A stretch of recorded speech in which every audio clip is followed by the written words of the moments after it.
Hey, Raphael, let me teach you how to use the LCD repair machine. Mm,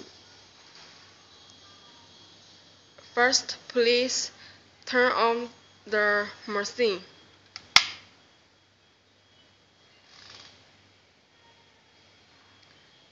Please see, there is a PV.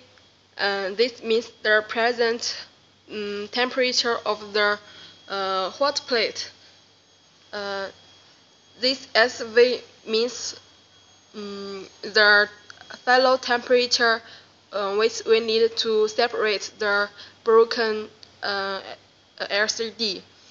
If we want to change the SV, we need to click this set. Mm, so we can change the data. This is up. This is down. Um, if we want to change this data, please click this. This is up. This is down.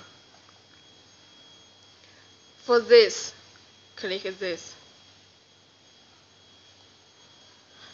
After all the temperature is set, please click set again. Then all the temperature is finished. The machine starts to heating.